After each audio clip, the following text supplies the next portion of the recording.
Guys, আশা করি সকলে অনেক ভালো আছো। ইতিমধ্যেই আমি হেলেঞ্চা চলে এসেছি।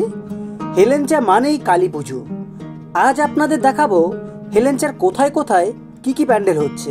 চলুন তাহলে শুরু করা যাক। ইতিমধ্যেই আমরা পৌঁছে গেছি হেলেঞ্চা ৩ নম্বর রামকৃষ্ণ স্মৃতিসংঘের ময়দানে। এবছরে এখানকার বিশেষ আকর্ষণ কম্বোডিয়ার সানচাকমণি টেম্পল। এখনও পুরোপুরি প্যান্ডেলটি তৈরি হয়নি। আমি পরবর্তী ভিডিওতে আপনাদের সম্পূর্ণটা ঘুরিয়ে দেখাবো। এখান থেকে বেরিয়ে আমরা পরবর্তী গন্তব্যস্থলে রওনা দিলাম। ইতিমধ্যেই পৌঁছে গেছি ৩ নম্বর আপনজন ক্লাবে। এবারের এখানকার থিম রাজস্থানের রাজমহল। চলুন প্যান্ডেলটির আশেপাশে একটু ঘুরে দেখা যাক।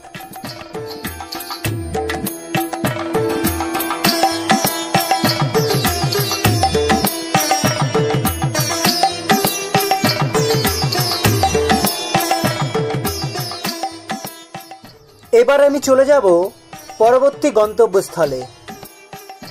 ইতিমধ্যেই আমরা চলে এসেছি হেলেঞ্চা বৈচিডাঙ্গায়। এখানকার থিম আমার সঠিক জানা নেই, বাট প্যান্ডেলটা অসাধারণ হচ্ছিল। তারই কিছু মুহূর্ত আমি আপনাদের মাঝে শেয়ার করার চেষ্টা করলাম।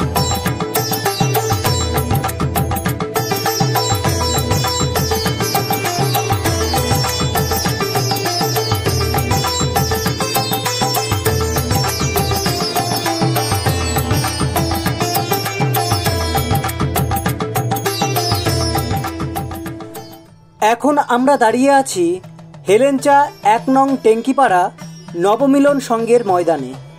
এবছরে এখানকার বিশেষ আকর্ষণ স্বপ্নের ফেরিওয়ালা। এবছরে এই প্যান্ডেলটি অনেক ইন্টারেস্টিং হতে চলেছে। আপনাদের সকলকে আমন্ত্রণ জানাই এখানে আসার জন্য। অবশেষে এখান থেকে বেরিয়ে আমরা চলে যাব পরবর্তী গন্তব্যস্থলে। ইতিমধ্যেই আমরা পৌঁছে গেছি হেলেঞ্চা ২ নম্বর যোগেন্দ্র স্মৃতিসংঘের ময়দানে। এখানেও একটা রাজবাড়ি হতে চলেছে। এই পূজা মণ্ডপের বিশেষ আকর্ষণ প্রতিমা। প্রতি বছরই এখানকার প্রতিমা সেরা হয়। এবছর এখানকার প্রতিমা হতে চলেছে কাঠ এবং প্লাস্টিক দিয়ে। চলুন চারপাশটা একটু ঘুরে দেখা যাক।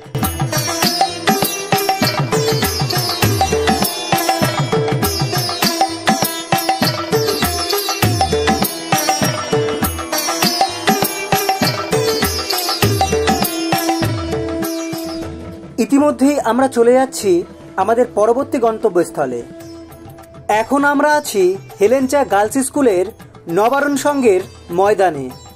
এখানেই হতে চলেছে বেঙ্গালুরুর আদিযোগীর শিবমূর্তি। মণ্ডপটি প্রায় ১২০ ফুট উচ্চতা। ভাবতে পারছো কতটা বড় হতে পারে? তাই সকলকে আমন্ত্রণ জানাই নবারণ সংঘের ময়দানে।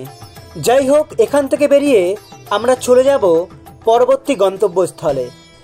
ইতিমধ্যেই আমরা পৌঁছে গেছি হেলেঞ্চা স্পোর্টিং ক্লাবের সামনে। একটা কথা বলে রাখি, হেলেঞ্চার সবথেকে বিগ বাজেটের প্যান্ডেল এখানেই হয়।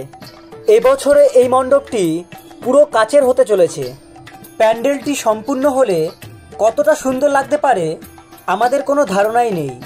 দূর দূরান্তের দর্শনার্থী হেলেঞ্চা স্পোর্টিং ক্লাবের প্যান্ডেল দেখার জন্য অপেক্ষা করে থাকে। এবার আমরা এখান থেকে বেরিয়ে আমরা চলে যাব পরবর্তী গন্তব্যস্থলে।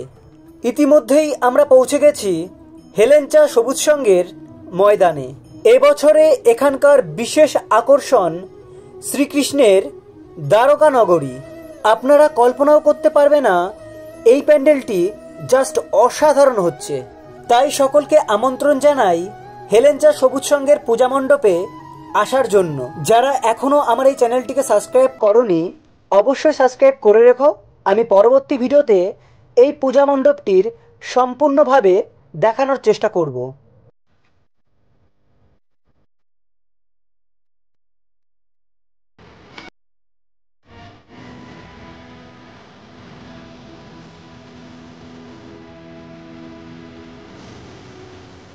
যাই হোক, আজকের ভিডিওটি এখানেই শেষ করলাম। দেখা হচ্ছে পরবর্তী ভিডিওতে। টাটা।